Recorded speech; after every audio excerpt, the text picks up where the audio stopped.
Aaron Ask America. Welcome to Aaron Ask America. On today's episode, I have a friend of mine named Josh. I met him through the Fire Resistant podcast on Twitch. We hit it off. We became friends. He friended each other on Facebook. We've gotten to know each other over the years. We've murdered people on Fortnite. We've done all kinds of things. So the first time I decided I wanted to do the first non-in-person podcast, he was the first person I knocked on, and he said, of course I'll do it. I'm like, sweet. So, Josh, thanks for being on the podcast. Yeah, well, it's my pleasure. Yeah, so over the years, we've gotten to know each other through Fire Resistant. Do you remember how you came across like our stream? I vaguely remember. I don't remember how I managed to find it. I don't know if it was recommended or I was just looking for Christian streams at the time or what it was, but it happened, and the rest is, as they say, history. So, yeah, one of the, I guess our fondest memories that we have together are us, outside of Fire Resistant, are us just murking people in Fortnite. It was me, you, and your son. What was his? What's his? I mean, I guess just what's his first name, so that way I don't just call him your son. Well, I mean, there's two of them that we played with. One's Nick and one's Chris. So Nick, I think we've played the most with Nick. Yeah. Like when we first started playing together, like Nick is the one that would carry us through through the maps. We would get wins, but like it was I got one kill, you got one kill, and Nick's got like 30 kills. Well, no, that would have been Chris. Oh, was it Chris? Yeah, Chris was the Fortnite pro in the family. So. Oh, okay. Yeah. So has he gone pro yet? No, he's pretty much given up on it. He's going to be 20 this year, and I think he's kind of outgrown playing video games and stuff like that. He's more into cars and everything like that now. So like manly stuff, way more than he's a man now. He's too grown to play with his daddy anymore.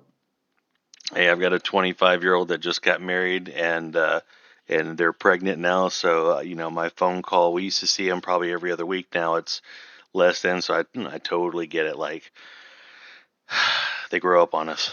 Yeah.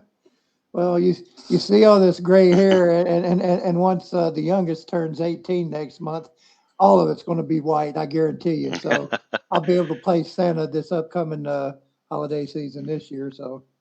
So what I'm hearing is that you're going to replace Fred as Santa. Well, Fred begrudgingly was Santa, so I think I could probably bring a little more joy to the role than he did. Yeah, there's no doubt that you would bring a lot more joy. You would embrace it instead of just be angry about it. Yeah. So one of the things that I do here at Aaron Ask America is the very first question. I know that we kind of hit off to the races already because you've streamed before. You're kind of already comfortable in front of a camera and with a microphone. But like, okay, so this is how I start. This is how I start all of my podcast. So who is your favorite superhero and why is it Batman? Well, first of all, it's not Batman, even though Batman is very cool. And we all know that Michael Keaton is the best Batman. I knew you were going to go there.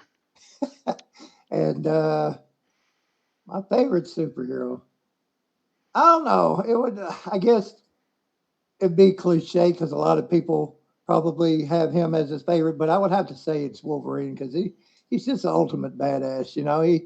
He's got the claws, he's got the healing factor, and the just that don't give a crap attitude. So, Hey, Logan's a really popular character, and if he's your favorite, what does it matter? If he's your favorite, he's your favorite. I know that there's a PlayStation game coming out here pretty soon that's based around Wolverine, and I like Logan a lot.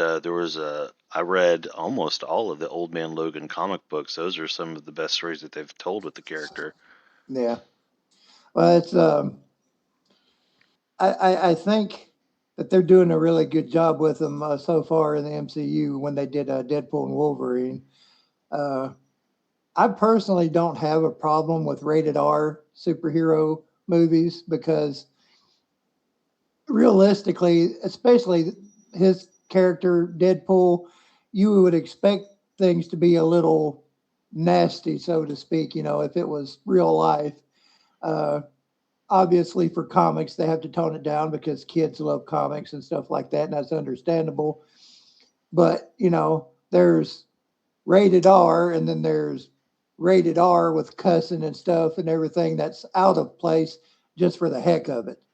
But I think Wolverine and Deadpool, I mean, it still had a couple of scenes in there where it was might have been a little much, but I think they still did a good job with it. And I'm hoping, like Ryan Reynolds said to him in the movie, 99 years. I hope they keep using them as long as they can because Hugh Jackman is actually really good in that role. I think he was made for it. Well, he's in Avengers Doomsday, so he Yeah. is gonna reprise the role at least one more time. Supposedly, after Doomsday, then there's Secret Wars, and then after Secret Wars, it's supposed to reset everything, and Yeah. then once it resets everything, that's when they'll cast a new Wolverine. Yeah. Well, maybe that's when Henry Cavill will come in. What they call him? Like, Wolverine. yeah, Calverine. Yes, Yeah. that would be hilarious if he went from being Superman to Wolverine. Hey, look at Robert Downey from Stark to Doom, Doctor Doom. So, yeah. Yeah, that's true.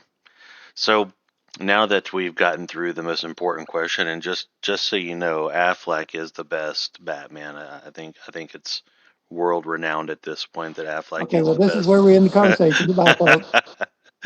Oh my goodness. So what one of the reasons why I want to talk to you is because we kind of I think you're like two or 3 years older than me, so we have I wish I was. what? I'll be 52 in June. Uh-oh. Sorry, no, it was Okay. Oh, okay. I was trying to Yeah, I'll tell be the. 52 in June, so I've still got a few years on you. No, I mean, I was trying to tone it down a little bit for Oh, you, I appreciate but it. but what I was gonna say is, okay, let's go back to Kid Josh. Like, what did Kid Josh do for fun?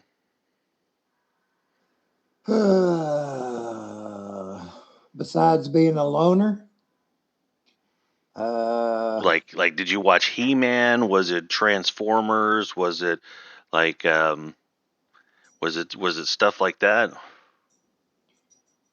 I I don't know that I really had a favorite cartoon per se when I was growing up. I mean, of course, being Generation X, I grew up with the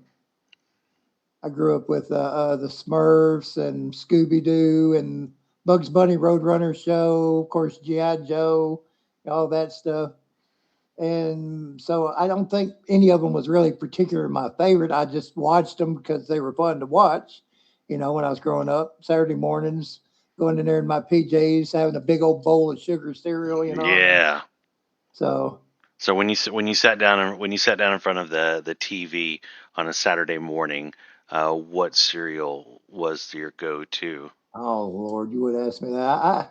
I don't even remember what cereals were out back then. I mean, I say Cheerios, Fruit well, I Loops. say sugar cereals. My parents was never really into letting me have too much of that growing up, but I think when I did, I don't even know if they were out back then, but I think it might have been Cookie Crisp or something like Mm, that, yeah, I or remember Cookie Crisp. some kind of chocolatey cereal. So, I think we've talked about this before. Like, I didn't grow up with a lot of money, so we didn't get the Fruit Loops or the Lucky Charms or anything like that. What Yeah, we had to do is my mom would buy the Cheerios or the off-brand Cheerios. We'd pour them in milk, and then we have to take sugar and actually pour sugar into the yeah, cereal to get that. get the sweetness. Yeah. Yeah. Well, I tell you, plain Cheerios, I could care less about because there's something in them that always makes me belch afterwards, and it has that kind of Mhm. that odd kind of musty oat flavor. That's just like yeah, it's real appetizing. But the one that I do like, surprisingly, as far as the healthier cereals goes, and you can sweeten, is Rice Krispies. That's good with a Yeah. little honey or sugar, and frosted mini wheats. That's my go-to if Yeah. I want to do healthy and sweet. So what we had to do, you reminded me of Rice Krispies. So that's something that we did too. Is if the snack crackle and pop, right? Crapple. Crapple. You know me, I can't speak, but ultimately that was some of the things that we did too. Was we take Rice Krispies and just pour it in the bowl, milk, and then throw some sugar in it just to get some sweet in it. Yeah, yeah.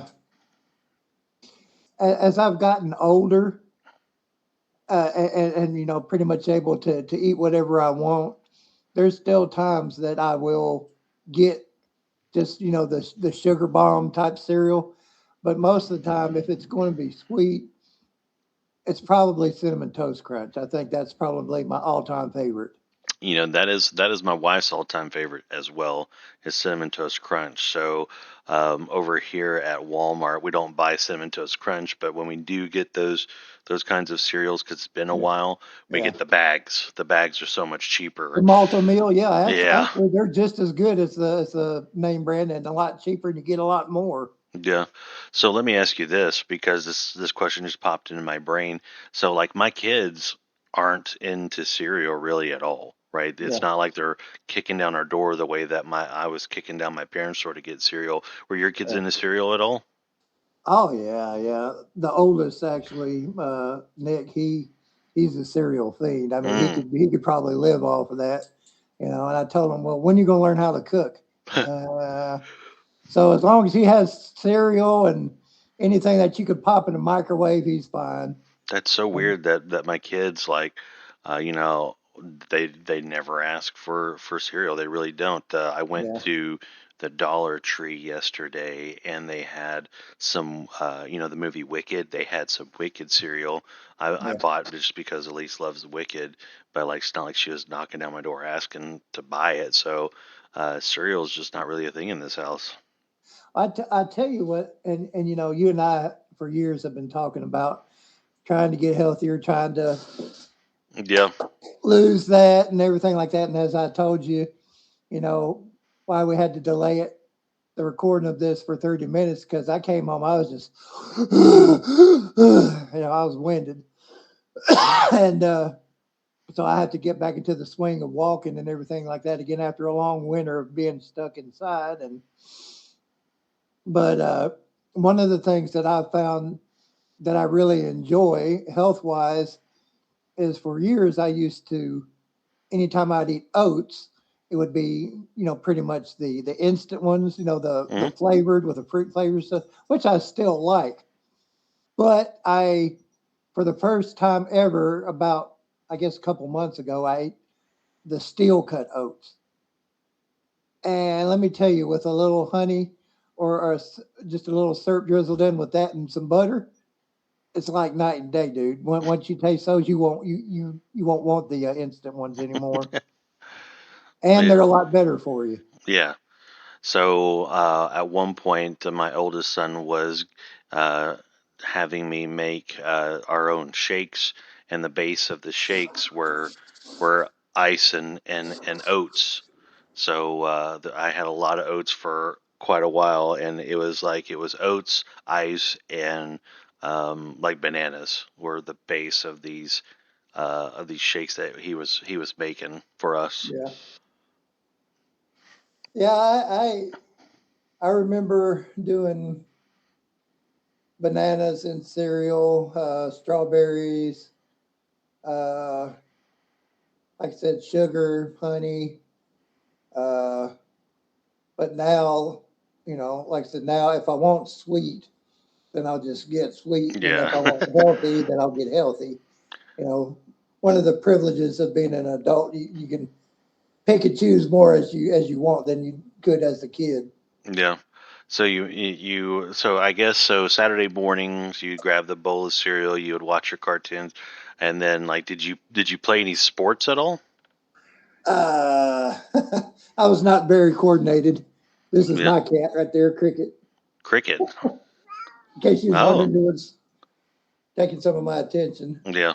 But no, I was always one of the last to be picked Mm. in PE sports, whether it be football or basketball or anything. I was always one of the first to be picked in dodgeball as a target, but Yeah. yeah, that was pretty much a no go for me. No, I love watching football, college Yeah. football. Man, I can live and breathe that. But as far as actually playing, nah, I was never really good at it. And I guess to accentuate that, how old was I? I was probably in my mid to late 20s, maybe a little bit older. I don't remember, but I was playing some backyard football with some church friends at the youth pastor's house. And guy tackled me from behind, and his weight combined with my weight on top of my ankle, bending back behind me. Oh. And you hear a loud pop, and yeah, that was that. So had to get screws in both sides and everything. Still got the scars, and so yeah, that was my sign that I was not athletic. Yeah, so I played football in middle school, and I was not good at it. They put me as a lineman, and I was not good at it, so I only played for sixth and seventh grade, just because I thought that that's kind of what my dad wanted me to do, is to play football. Yeah, And then once I know it doesn't look like it anymore, but once I entered high school, I went and did cross country, and that's what I did for all 4 years of high school, was do cross country. yeah. So with that, having that background though, and then you've mentioned before that you was trying to do, I think, what, jujitsu now? Are you still doing that, or? Yeah, I'm a blue belt. I'm not doing it that frequently because of my work schedule, but I'm a blue belt in jiu-jitsu. And it's it's definitely it's a different kind of cardio for sure, because Yeah. you're battling with another person that's trying to strangle you or armbar you and stuff like that. It definitely changes your ego real fast, because most people that they always think that they're invincible. You walk into a room, and once you realize you walk into a room and 90% of the people in the room can kill you with their bare hands, and there's nothing you can do about it, the ego comes down until you become one of those people that could kill the other people in the Oh room. yeah, yeah. Especially if you walk in there all cocky like you're the American badass or something, and then there's somebody that will notice that about you and be like, "I'm getting you." Yeah. They're gonna take you down a notch or two. Yeah, I mean, and it kind of boils down to just people thinking that they need to go 100% all the time on the mat, and that's a problem. There's always going to be those people, especially when they have like a wrestling base. Like there was one time where this guy, it was his first night there. He had a wrestling base, and coach was like, hey, Aaron, can you help this guy? Because he knows I'm not there to prove anything. So, but like as soon as like it was like round one, the dude just started trying to maul me, and I was like, "What in the world, dude?" I'm like, "Calm down, bro," because he doesn't know what he's doing. He's got a wrestling base, but when you don't know what you're doing, you're gonna gas out super fast, and then you're just gonna. And I was just like, "Hey, man," I was like, "It's your first day here. Just relax. So it'll come to you. You just got to relax it out." So he had something to prove, or thought he did.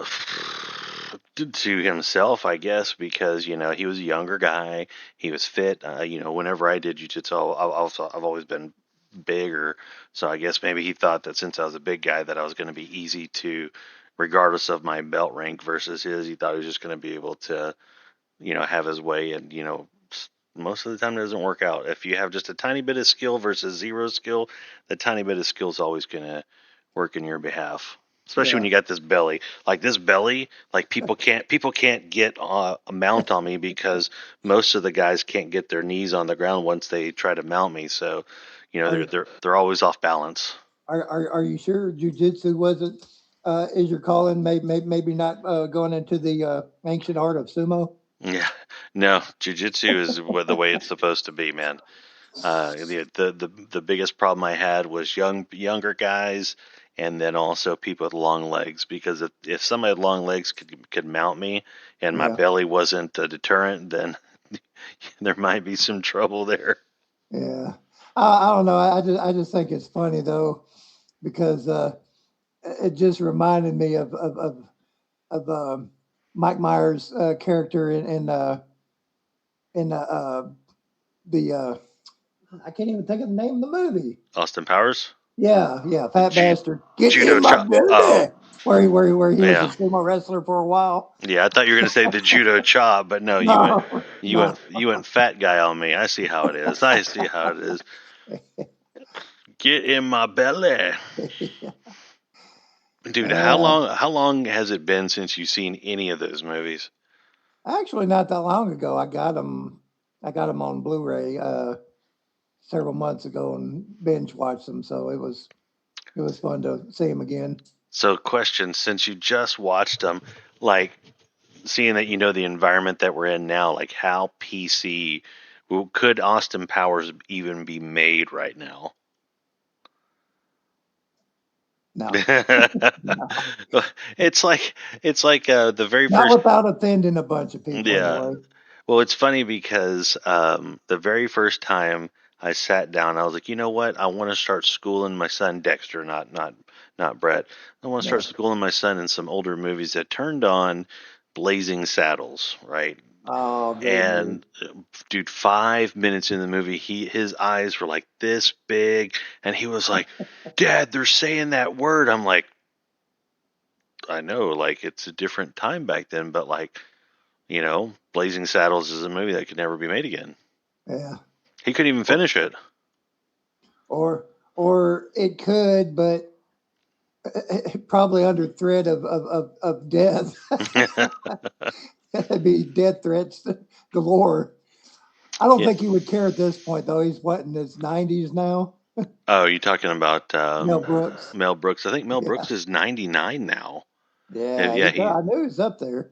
he's. Whenever I found out he was still alive, I was like, "Holy crap! I can't believe that dude's still alive." But Well, hey, he's supposed to be coming out with the Spaceballs 2, I think, next year. yeah, So he's already filmed his spot as Yogurt. He's playing Yogurt again.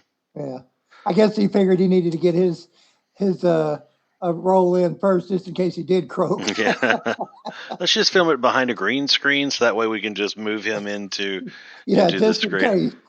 Yeah, because 99, if you're 99 years old, you have hit the home run. You have almost made it to the 10th inning. Yeah, yeah. I've got the. Speaking of which, let me show you here real quick. Okay, I'll switch to me. I'll switch to me while you move. I got you.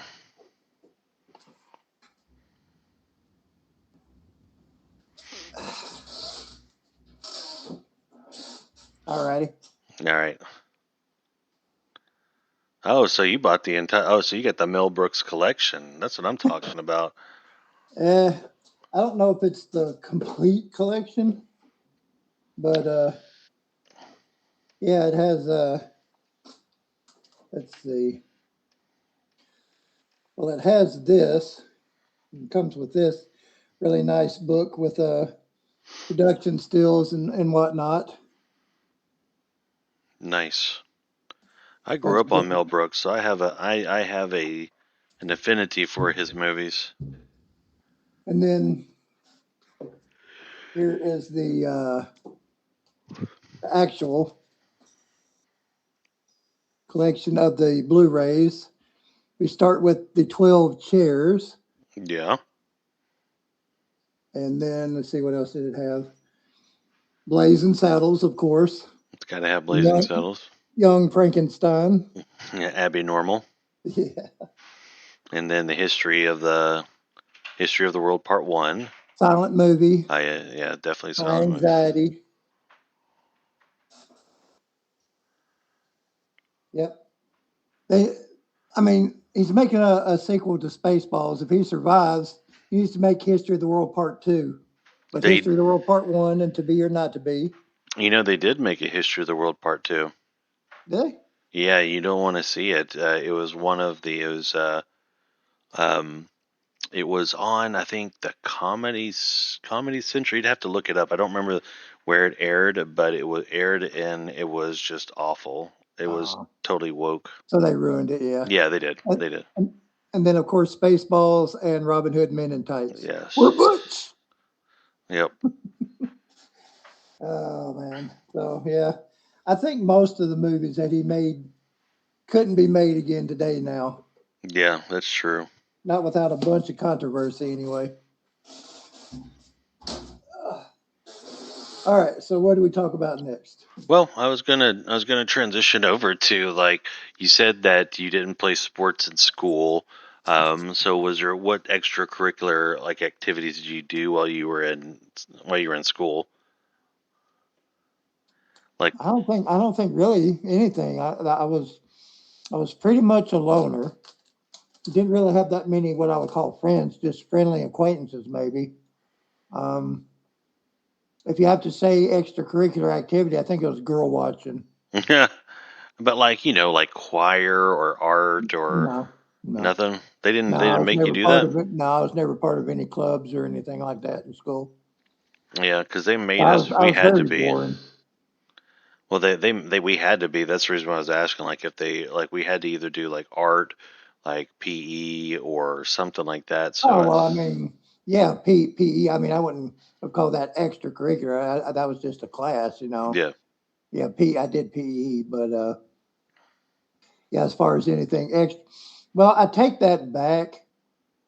Now that I think about it, I took a horticulture for a year, which they worked a lot with the local 4-H at the time and everything, and taught us about plants, making gardens, and all that kind of stuff. And it was kind of interesting, but I guess it still wasn't cool enough because all the cool guys or the macho or the real redneck guys would be either doing woodworking or auto mechanics and stuff like that. So I never felt like I fit in that regards. But yeah, like I said, my childhood, as far as growing up, with my parents and everything, with never wanting for anything and stuff like that was good.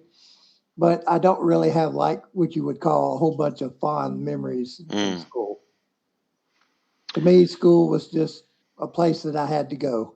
yeah. So I wasn't a big fan of school either, because, like, I was never really good. You have watched me try to read on fire resistant for like 5 6 years now, so you know that my reading skills are at the best. So, like, now imagine throwing that at, like, academic stuff. So Yeah, school was never a big was never a thing for me either. It's just, I did cross country just because it was either that or PE, right? So yeah, that was the main reason why I did that. But it's not like I hung around school all day waiting for anything. As soon as school was over with, to leave. In the school that I went to, they had block scheduling. So whenever I was a senior, I came to school late and I left early. So I was there as little as I possibly could my senior year.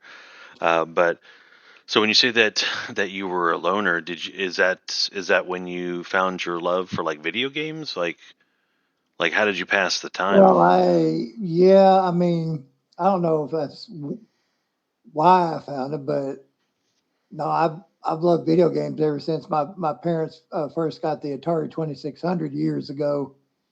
That's when I was hooked. Yeah. You know the the the square dot Pac-Man still rings in my head. But yeah, 2600. My dad amazingly was the family champion of the Atari pinball. He got like over 1 million points on it, which is not easy to do at Yeah. all. And I remember as the graphics was getting a little better, even during that time, the Activision games were a step above the normal Atari made games. Pitfall, Hmm. River Raid, and stuff like that. That's when you knew that something special was coming. And then, of course, they had the video game Crash. Um, and then back in '85, when the NES came out, and renewed my love for them. And yeah, I've been pretty much hooked ever since. So, and Nintendo is pretty much I guess you could pretty much call me a Nintendo fanboy, although I play on, other systems, but Nintendo is my go-to. Yeah. So on the Atari, was Pac-Man your go-to game, or was there what was your favorite game to play on that system? Let's see. It was probably, like I said, it was probably some of the Activision games: River Raid, Pitfall, Spider Fighter, Frogger, which wasn't Mm. Activision. It was made by Parker Brothers at the time. Frogger was a lot of fun. Uh, so yeah, I mean, of course, back then I was still a kid. I was easy to please. Nowadays it'd be like, Yeah. what is this crap? But yeah, So I remember going to my aunt Tammy because she was my mom's youngest sister. She was always top of the line when it comes to like video games and stuff like that. So she had an Atari, and I remember playing Pitfall and just being so angry at the game because I couldn't figure out how to do anything. So every time I would swing, I would like fall into the alligators or fall into the water, all that. So, but yeah, like my first system was the Nintendo, right? And my go-to game on Nintendo was Mega Man 2. And like that corner right over there, if you go around the corner, there's a closet. In that closet, Mega Man 2 is still there. I never really did get into Mega Man. Not until the Super Nintendo with Mega Man X. Hmm. That's when I started playing, and then I think for me, for the NES, uh, well, I wasn't really into role playing games then, but I did. I did play. Remember playing Crystalis. I don't know if you've heard of that. It's a Mm-mm. really good RPG, and of course the original Final Fantasy. Yeah. And Did you play any of the Dragon Slayer games? Because there was no, um, I'm sorry, not Dragon Slayer. It they was were called called Dragon Quest. Yeah, Dragon Dragon Quest Quest. because there was like Yeah, 6 of them. yeah. I Did you? think they were called Dragon Warrior back then, though. Oh. I don't know. I know the name was different there Mm. for a little while, but no, I didn't really play those. But the main ones was Mario 2 and 3 Yeah. were the main ones that I played. And of course, who doesn't love Mario? So Especially 3. yeah, 3 has a special place in every 80s/90 kid's heart just because, you got to fly in it, and, favorite world is the cloud world. I think it was World 3 where you start on the ground and you shoot up in the air to the I to the hated some of clouds. those automatic scrolling levels. Hmm. I hated those. Yep. One of the things that kids miss out today on is the game over screen, right?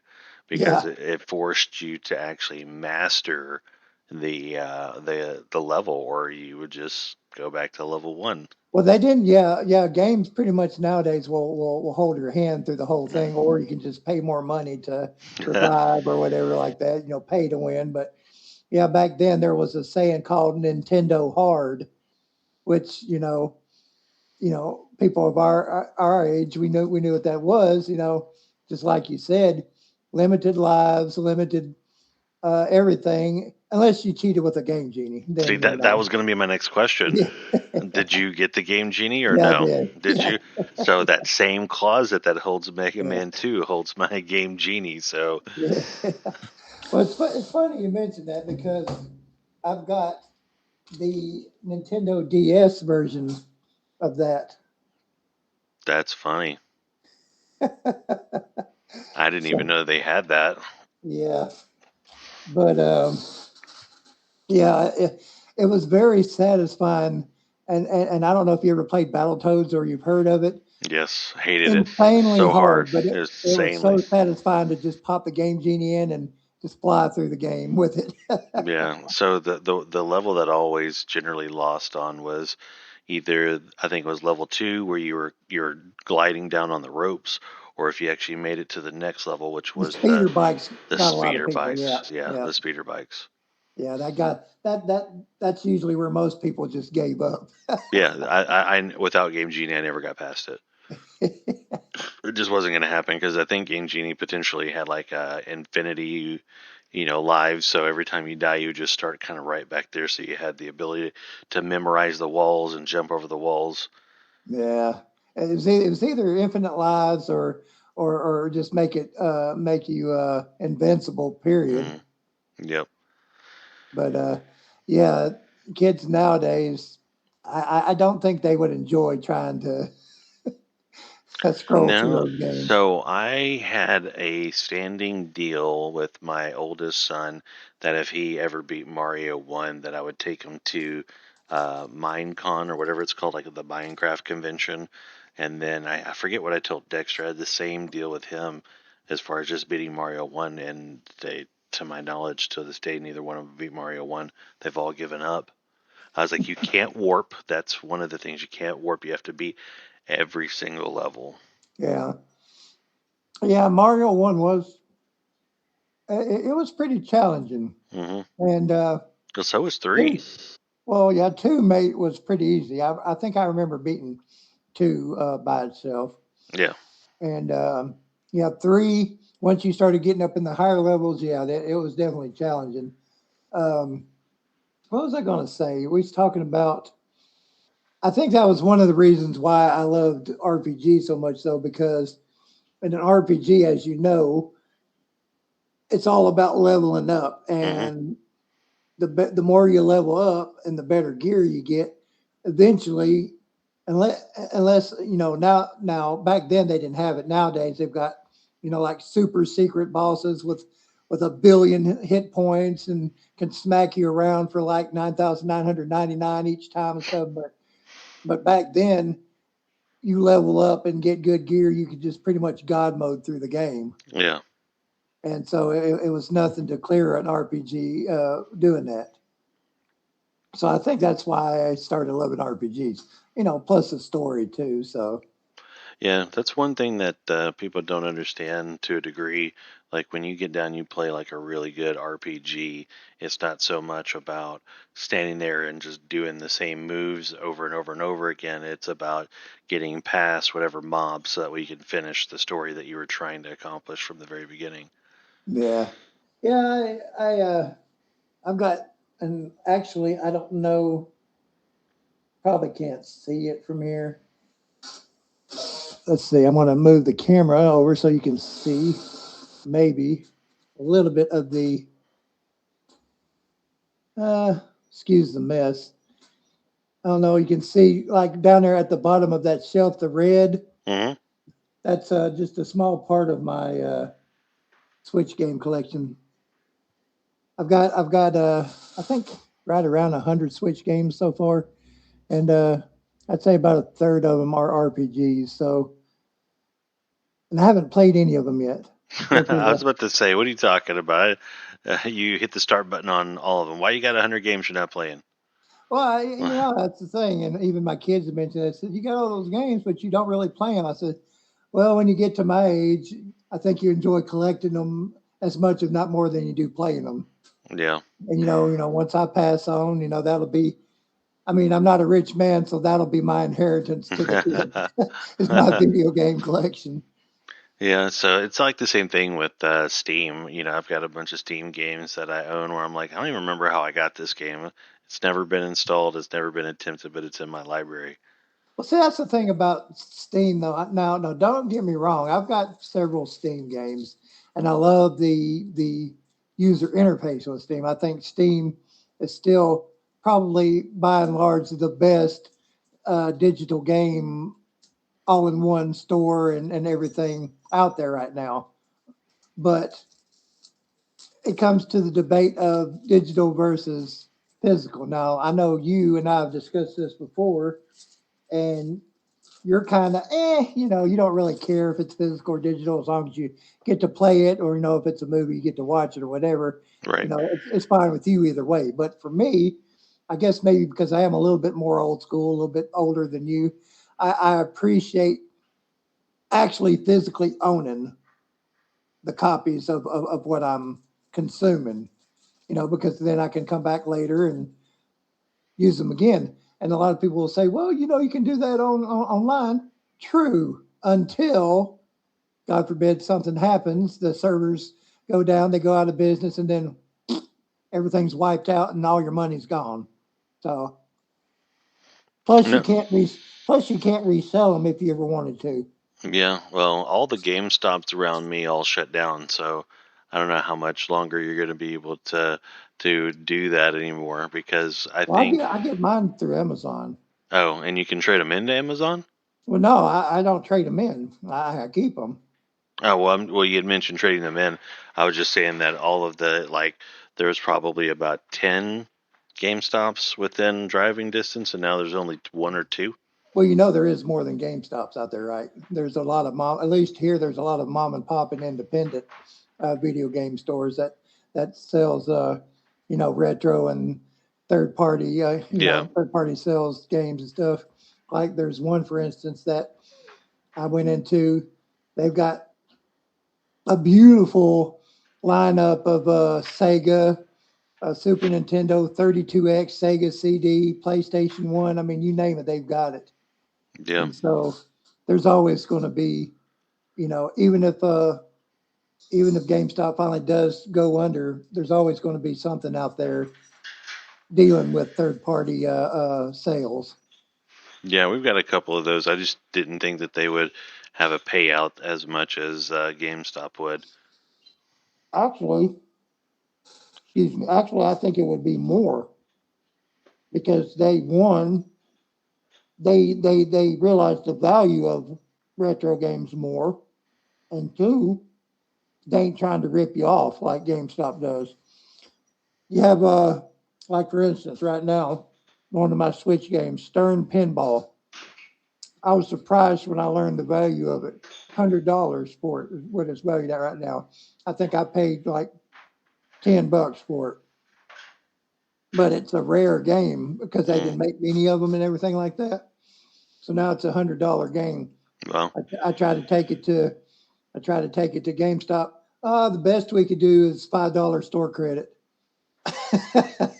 I mean, I don't know if that's what they do, but you know the memes and the jokes yeah. about GameStop. So yeah, that's why I don't trade unless I absolutely was desperate for money or whatever. So, what is your initial thoughts on the Switch 2? Because so Well, I far, don't have no thoughts on it because I don't have one yet. well, and that might be the answer that I'm looking for because for me, outside of the Nintendo, as an adult, I have purchased a 64, a GameCube, a Wii U, and Switch, kind of all on day one. Yeah. The Switch 2 is the first Nintendo console I have not. I still don't own it. I have no desire to own it. There's nothing that draws me to this Well, device. I want it, but not bad enough, first of all, to pay what they're charging for it. And of course, I know it's not going to go down. It might eventually, but not anytime soon, or unless there's two things for me that they got to fix that would really make me want to go out and buy one. One is the fact that they've got to make more options available on their card sizes because right now I think this is like a 10 gig and a 64 gig card size.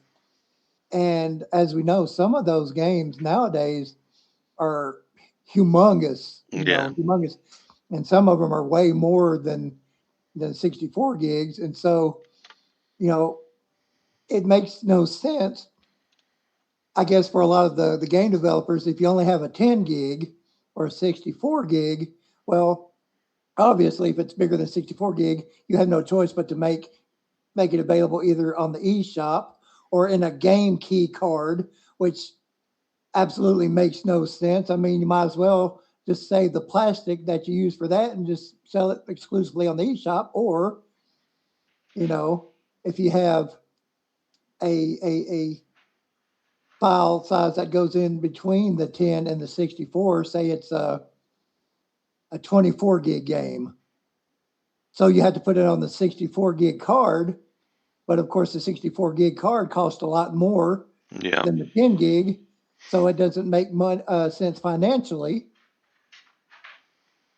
So, Nintendo needs to straighten their act up on that. So the developers can make actual physical copies. Now, what's weird to me is that Nintendo, all of their games, at least so far, their first party games are physical. There's no game key card where, okay, you put the card in, but you still have to download it. No, it's right there on the card. And let's see, what was the second thing? Oh, the second thing that I was hearing about, I don't know if they fixed it yet or not, but is a lot of people were having issues with their systems getting bricked because of buying used games. And Nintendo, their servers was seeing it as potential piracy.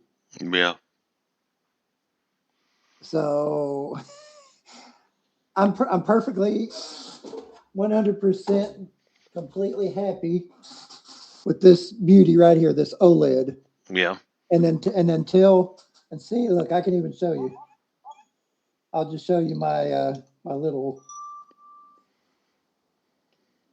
selection of games there. I don't know if you see it. It's like, yeah, it's coming up. Wow. But that's every single one of them except maybe 2 or 3 are physical. But that's my entire collection right there, and it works beautifully. It might not have the best frame rate, but I don't need the best frame rate to play a good game. Yeah. So, it's not like I'm trying to play competitive Fortnite on my Switch. You should be. Yeah, that's. Did I disappear there? Okay, No. Okay, there we go. Nope, you're still there. I forgot Yeah. I had my thing.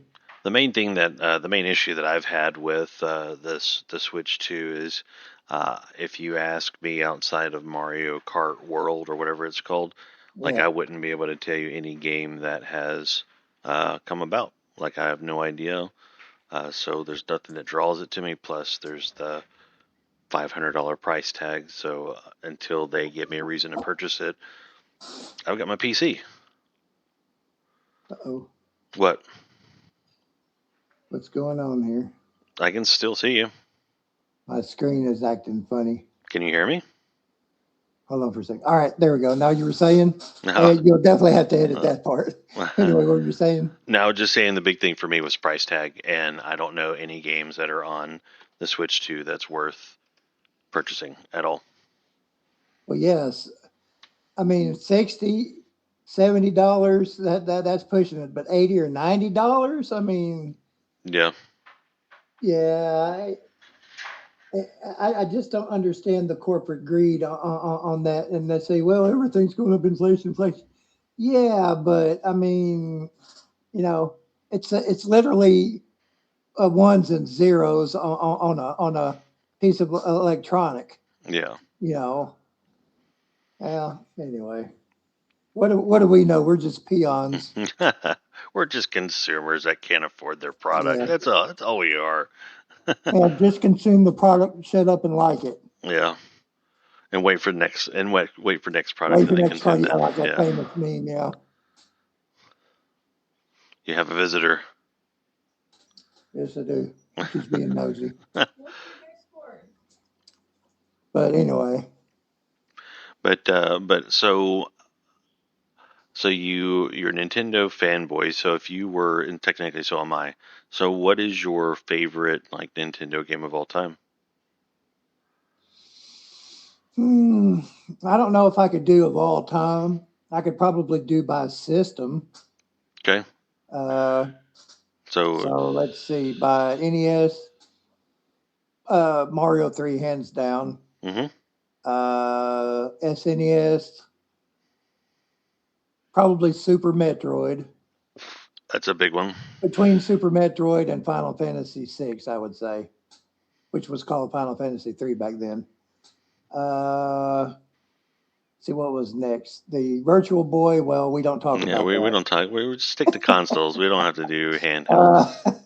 Uh, I never had one of those anyway. But as the Game Boy, uh, definitely the Pokemon Red and Blue.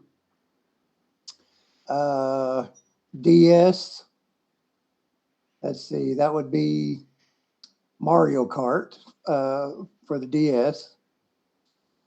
3DS. Hmm. That's a little bit harder. I'll have to get back to you on that one. Let's see. You GameCube. I skipped the think it you was skipped the probably, 64. huh? You skipped the 64. Oh, well, I'll come back to it. Oh, okay. The GameCube, I think, was either, what did I play on the GameCube? It was either Harvest Moon, one of the Harvest Moon games, or Mario Kart Double Dash. Yeah, we had lots of friends crash out on each other on Double Dash. 64. Well, I mean, obviously, can't go wrong with the launch game of Mario 64, but we would not be doing ourselves any justice if we did not mention the game with the best ever pause music. When you look at the watch, Oh, you're talking GoldenEye. Okay. GoldenEye 64, Okay, yeah. still one Yeah. of the best multiplayer shooters ever. Yeah. And let's see, then we go with the Wii. Let's see, the Wii. I would have to say, of course, Mario Kart on the Wii was fun. You can't really go wrong with any of the Mario Karts. Yeah, Mario Kart And was my favorite one that I played on Super Nintendo. I spent a lot of time playing Mario Kart and Mario World on Super Nintendo. yeah, let's see, Mario Kart Wii, and what was the other game? Uh, Legend of Zelda: Skyward Sword, Yeah. and then the Wii U. Well, I did have one of those. I thought it was a good system, but there's really nothing memorable that I can think of game wise. That was just exceptional. I mean, it was a good system. I thought, pretty solid, but Was unfortunately, it just well, Skyward Sword was the Wii U. no, that was the Wii. I thought the Wii was Twilight Princess. No, well, no, they did have it. Well, no, I think they did a remix or whatever on the Wii, but no, Skyward Sword was Wii. Okay. But and then of course you get to the Switch, and well, it's hard to pick because there's so many great games on the Switch. So we'll just leave it at that. So for me, like the 64 is Ocarina of Time, hands down. That's probably Oh, I forgot about that. yeah. Yeah. How could you forget about one of the greatest games of all Uh, time, right? yeah. And so that's one that I at least wanted to throw at you as far as like one of the best games ever of all time. But that was there, and then for like the GameCube, just for nostalgic with my friends because we played the insane amount of. I couldn't even tell you how much Smash Brothers we played on GameCube, right? So we played a lot of Smash Brothers. If I Well, let's remember, backtrack a second, real quick, and then you can continue. As yeah, far as going back to the 64, we all know that the Ocarina of Time was good. What do you think about the sequel, Majora's Mask? I wasn't a fan. I think it's underrated myself. Now, when you say underrated, I didn't like the game at all. Really? Yeah, I wasn't a fan of it. But I mean, again, I know I'm in the minority when it comes to Majora's Mask. But maybe if I went back and played it as an adult, maybe a more mature adult, maybe I'd like Yeah. it better. But I mean, obviously, it wasn't the masterpiece that Ocarina of Time yeah, was, yes, but I think the mechanics, the idea behind it, worked. I think yeah, it was fun. It was a unique idea. yeah. There's no doubt that it was unique. But if you wanted me to pick like a number two, it would Yeah. have to be a game called WWE No Mercy. Again, my friends and I played an insane amount of that game, WWE No Mercy. In fact, that closet that I told you about holds Yeah. my copy of No Mercy, and Ocarina of Time and Smash Brothers. All my like I have every copy of Smash Brothers from Nintendo 64 through the Switch version, the Ultimate version, because I just love Smash Brothers. But as far as the Switch goes, you know, you would have to take a coin and you'd have to flip it for the two Zelda games, Breath of the Wild and uh, something. What was it? Crystals, the Tears of the Kingdom, right? Both of those are just absolute, just phenomenal games. I enjoyed both of those, like peak storytelling, peak You music, believe I everything. haven't played either one? Oh, you're missing out. You're just missing out. You just are. I And don't know. To me, it kind of now they are beautiful games, but to me, I think one of the things that kind of, and maybe if I really tried to get into the game, it wouldn't bother me so much. But one of the things that did bother me about it when I was first trying to play it, when I did have it before I sold it, with Breath of the Wild, was weapon durability. yeah, That bothered me for some reason. because it had never been in a Zelda game before, and Yeah, dude, I still don't like it. I don't. I really yeah, don't. I think it's stupid, especially when you get the Master Sword. yeah, And even when you get the Master Sword in both games, you can only use it so much. If you use it too much, it'll break and it has to recharge. yeah. So it's like, come on, man, don't you have the Master That's Sword break? basically nerfing the Master Sword. Yeah, basically. Yeah, But you overlook that for the story and the fights you get into, and and of uh, course the visuals. the Yeah, visuals are so stinking beautiful. yeah. But yeah, if you get a chance to play them, you should. They're both of those are not only is it are they direct sequels to each other, but like you just continue the story. It's so good. I may get around to it one day, but like I said, as it stands right now, I've got so many other titles right now that I haven't even really attempted yet. I think I've literally only played through and beat one game out of my collection so far. So that that goes to show, and of course, you know, being an adult, a lot of people think, well, as an adult, you can do whatever you want, stay up as late as you want, play games. Yes and no. I mean, being an adult, obviously, you've got, whether you want to or not, got to worry about adult things as well. So Yeah. yeah, it's not all fun and games, unfortunately. So one of the things you had mentioned earlier, I want to go back to it. You had mentioned not the actual event of the Yeah. breaking of the ankle, but you had mentioned that y'all were playing football over at your youth director's house. Like, did you grow up in church? Well, it depends on what you call grow up. I mean, I remember, and I don't remember exactly how long we were in it, but my first exposure to church, I think I might have been early elementary school. We went to a Presbyterian church for a while, and I don't remember a whole lot about it because again I was really young, but I do remember being kind of boring, kind of But I think and we can get into more about that later if you want.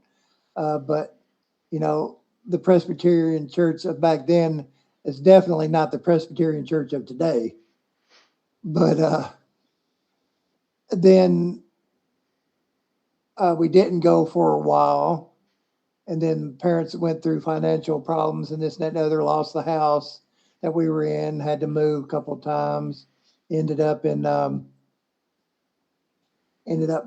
have like I said, having financial issues, worrying about bills from month to month, paycheck to paycheck, and so we started going to an Assembly of God church when I was probably in junior high, I think, and then we moved to another town uh, when I was about in seventh grade. We were in public housing there for a little while, cat or something. And anyway, So do you attended the Assembly of God church there. So let me ask you this: do you remember the shell shock of going from a Presbyterian to a Pentecostal church? Well, no, not really, because like I said, there was a gap of time there between, like I said, I was really young with the Mm. Presbyterian. And then as I got older, I mean, I guess I really didn't think much about it. I mean, I guess maybe I might have been wondering, why is these people in here hollering and everything like that. But Yeah. yeah, it was just like, you know, um, anyway, like I was saying with the second one that we went to when we moved, that was my very first crush there at that church was the preacher's second oldest daughter. Mm. She was beautiful. Her name was Marla, and she was singing El Shaddai. I And love I was that just song. like, she was so gorgeous. You were like, But someday I'm going to marry that girl.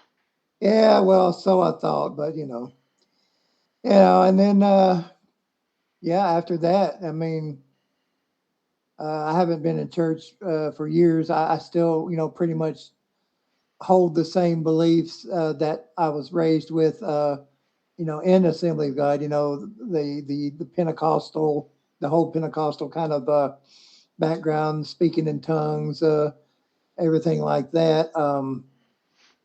But I think nowadays, as I've done more studying and research and everything, I think I kind of lean more towards the Baptist way of thinking and teaching as opposed to all of the screaming and yelling. Now, don't get me wrong, the screaming and yelling can and does have a place, especially when you're firing up your congregation for God and everything like that. It's like yeah, let the Holy Spirit flow and let the good times roll.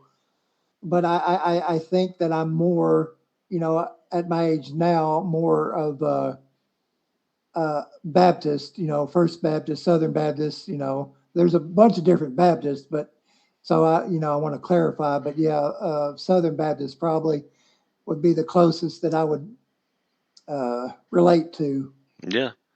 So Southern Baptist or Reformed, does that mean you're a Calvinist now? No, I didn't think they were No, I didn't think they believed the Uh, same thing as Calvin. yeah, so Southern Baptist people are Reformed. They're Calvinists. Oh well, okay, maybe not exactly what they believe, but Okay, maybe you meant more independent, fundamental yeah, Baptist. Yeah. maybe, yeah, yeah, like I said, fundamental Yeah. or evangelical Baptist. Yeah, well, Well, excuse me. you and I spoke enough. I know that you're not a Calvinist. So I was Yeah, just when yeah. you said Southern Baptist, I was like, You just had to poke fun I at me. Yeah, did. I know. Yeah, You lobbed it up. I had I to. left myself open for it. Yeah, I know. Yeah, But yeah. So well, that's cool. I know that you've grown a lot since you and I have met. We've shared some things together. We've prayed together. So I at least wanted to make sure to highlight the faith aspect of your life too, and some of the things that we've shared will always just stay in the vault between us. And I know that you pray for me, and I pray for you. But like, it's just one of the things that I've highlighted a lot on this particular podcast is the need for men to have other men, and being able to pour into, because the enemy uses isolationism to make us think that we're by ourselves and that we have yeah, nowhere to go.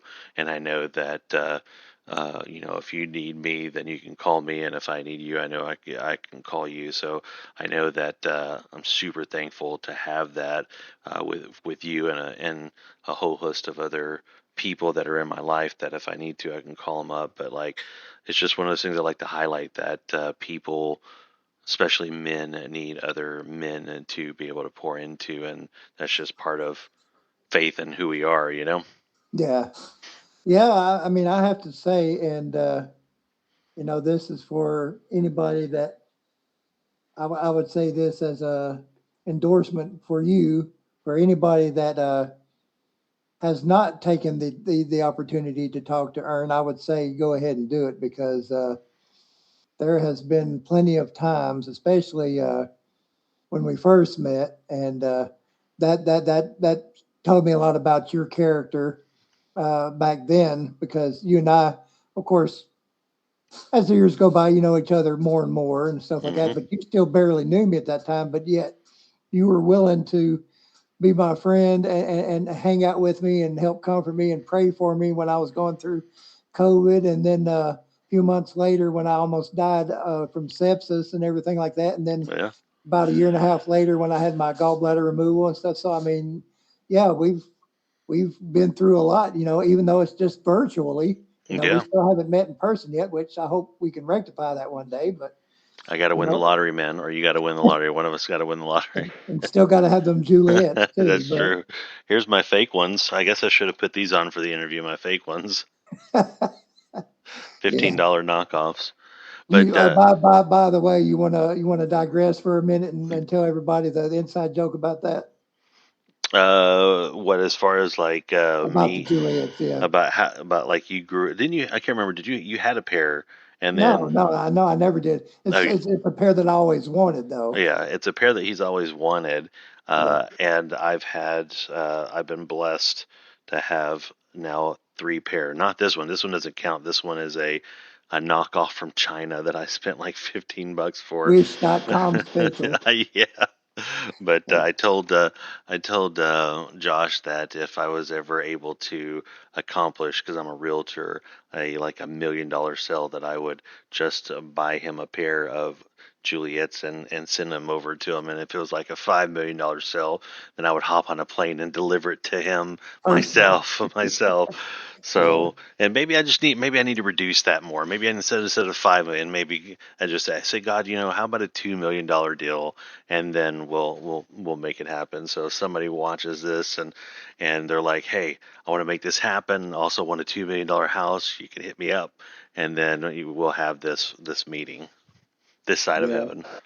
Yeah. I mean, and again, I am very blessed and thankful though to have made friends with you and you know to a lesser extent with Fred, but well no I say that because obviously you and I hang out a lot more than Fred and I, We have a lot Fred and more in I common. just yeah mostly through the well yeah we have more in common and Fred and I was mostly just via the fire resistant show, but um, I still feel very blessed to have met you guys and become friends with you and know that, y'all be there for me if I ever need somebody to talk to or vent to or whatever. And like I said, vice versa, if you ever need it. And Hmm. so, Yeah, you reminded me just now about what I guess we've had three conversations where you were in the hospital. I totally forgot about those conversations we had where, especially the one where you had sepsis. I totally forgot about that because I talked to you on the other side of the sickness. I didn't talk to you before. That probably would have freaked me out. yeah. Yeah, that was definitely something, and those were two. Now, obviously, obviously, hold on for a second. I'll be right back. I got to scratch my back. It's itching me like crazy. All I'll right. be right back. Okay. I got you. I put mine up.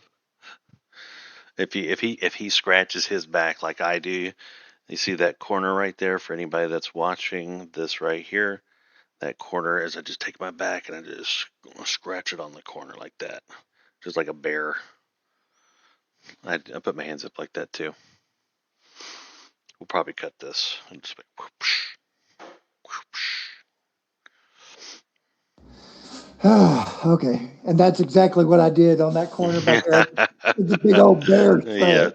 Do you put your hands up like that to make your? Yeah, just like, that felt good. Yep. So, Anyway, what were you saying now? I don't know. Talking Poof. about, oh yeah, the sepsis thing. Yeah, that was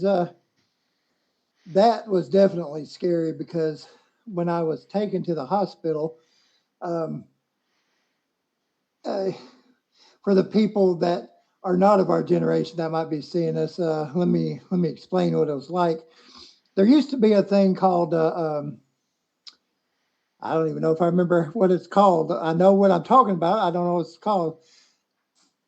A flash projector where you flash it and then it shows one picture, flash it shows a different picture. Projector. slide machine. Yeah, slide Slide projector. projector. Yeah. Yeah, that's what it was like. My memory of it, of going to the hospital in the ambulance and everything, going down the stairs, carried to the ambulance, being in the ER right there at the beginning. It was just like a slideshow, just little uh, uh, uh, bits and pieces. Hold on for a second. Okay. It's back to me again. This will be cut.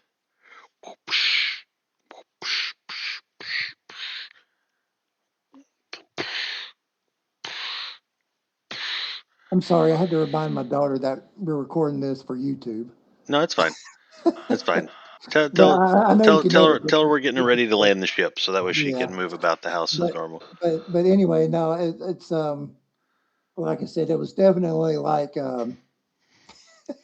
he's waving at you. He figures since you're going to be nosy that he'll wave at you. No, no, I'm not going to tell him that. He don't need to know. Neither does people that watch the video. Anyway, but yeah, she I'll say it. She was trying to say, "Oh, tell him that he was taken out of the down to the ambulance naked." I'm like, "Okay, there, big deal." Yeah. Okay, like who cares? But anyway, that like I said, it was definitely like a slideshow. Mm-hmm. Just very vague memories of each stage of that, and I don't really remember too much clearly until maybe about the second day I was in the hospital when they finally was able to take the uh, how do I say this being delicate, the You got fixed. no, I didn't get fixed. It was Well, the I'm saying you were fixed. You don't have to describe anything. well, The sepsis was gone. the sepsis was gone. There you Yeah. go. Okay. Yeah, we'll just go with that. But I've yeah. known you long enough. The gears were going. You're Well, trying to no, figure. no. See, I mean, I was trying to say it without saying it. Right. So anyway, I yeah, get you it. know how I talk. Yeah. But so yeah, that that was definitely God could have just called me home then, and COVID, even though I probably wasn't going to die from that. I felt like I was going to at some points, and so that I was sick enough to where I probably could have. So that was two times at least. Definitely, God could have called me home, and He didn't. And again, even though it's a routine surgery nowadays, any surgery can have the complication, God forbid, of you're gone. So Yeah. that's another opportunity that God could have called me home for the gallbladder. So there's three instances right there within about a 2.5 year span that I could have not been here no more. And I'm getting the feeling that God wants you to stay here. He's like, I don't need you yet. yeah, Stay there. yeah. So I mean, that's what I think too. Mm-hmm. And Got work to do is what he's trying to say. yeah, I mean, and I still don't know what it is exactly yet, but I feel like, well, I feel like for one thing, it's for me to still be around for my kids. Right. Obviously, apparently they still need their dad, It's and true.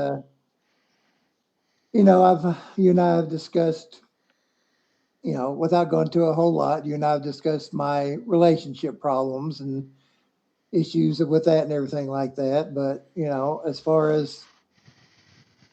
far as everything goes overall in my life, yeah, I'm still here for some reason. God's like, nah, I don't want you right now. Just stay there and do what you got to do, and you'll be here eventually. So True that.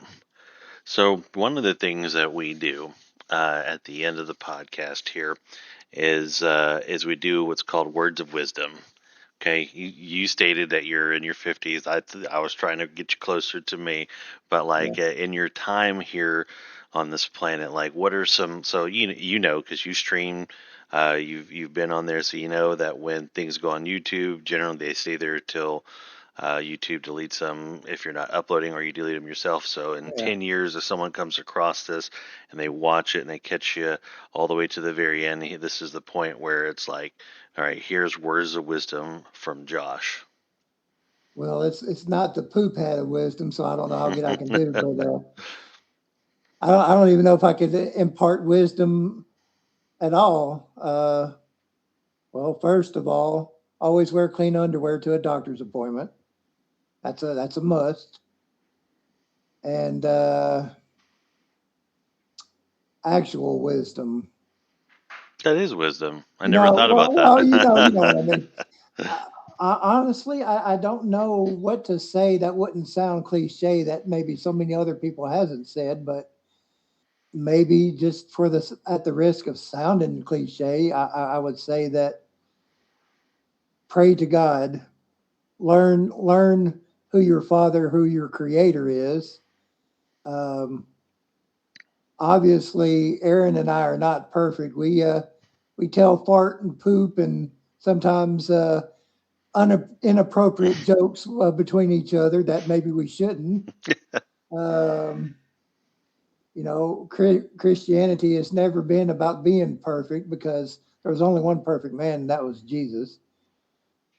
But Christianity is about being saved. It is about doing the best that we can to live like God, seeking His wisdom. And this is the wisdom, yeah, I guess I'm saying. My wisdom, words of wisdom, is to seek God's wisdom. Just to boil it down in a nutshell. I was starting to drone on. Seek God's wisdom. That's the word of wisdom I have for you. Seek God's wisdom.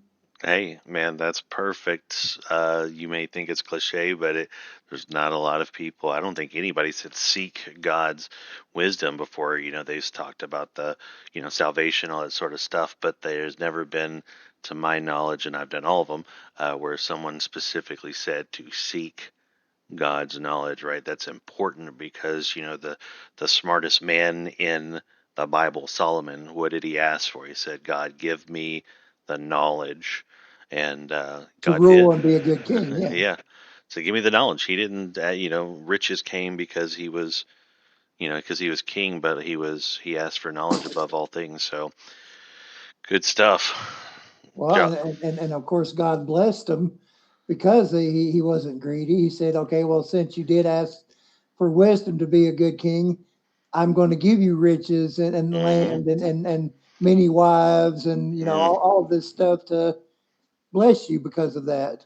Yeah, many So, wives and concubines. Was that really a blessing, or was that like a curse? Because well, I mean, to some men it might be, to others, when they all sync up, he had to run across the kingdom. oh Lord, can you imagine?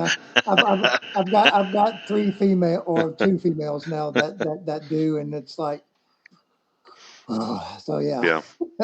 Well, once Dexter decides to bounce, because he's going to be a senior next year, it'll be the first time in the history of this house where there'll be more females in the house than males. So I could be in trouble here in about a year and a half. But Just keep a big stock of heating pads and chocolates for yeah, them. or that chair behind you. I can come crash there if I need Hey, to. mi casa es su casa. But Josh, I want to thank you for coming on the podcast and Yeah. talking comic books, video games, your Christianity, because I really wanted to highlight the Christianity portion of it as well, because that is important to you. That is important to it's going to impact somebody's eternal future by hearing other people talk about it. So I want to thank you for coming on. Well, and it was a pleasure, and anytime, we can do something like this again, whether I start streaming again, anytime soon or whatever, or you do your fire resistant again anytime soon.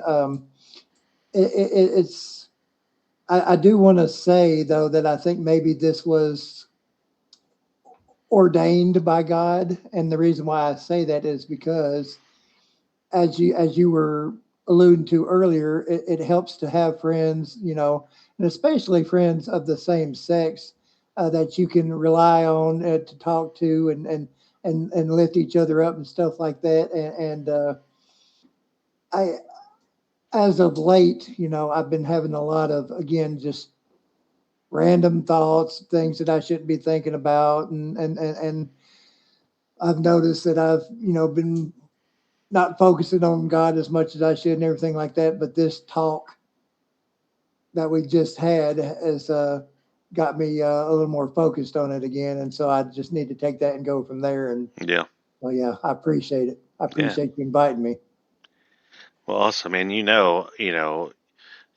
like I said at the very beginning, when I first thought about doing this over Discord, I was like, first person got to have on here is Josh. Yeah. So we're definitely, I know you'll be down for it at some point. We'll do this again because there's so many topics that we didn't touch on at all.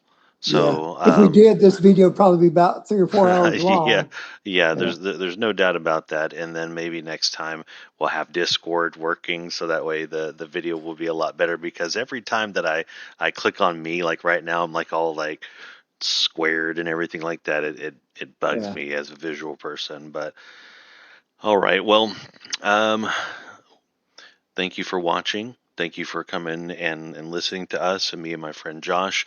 If you ever want to be on a podcast, hit me up. Having people on. Josh is the first. Hopefully, many people are going to have on. That's going to be through Discord or through Facebook Messenger, however it's going to work out. So if you like, subscribe, just leave a comment and I'll hit you up and then we can make it happen. But with that being said, this has been Aaron Ask America. Thanks for watching. Aaron Ask America, we're talking real life. Truth, love, and struggle, no filters, no hype. From the heart of the people to the soul of the land, he's asking the questions you'll understand. Aaron Ask America.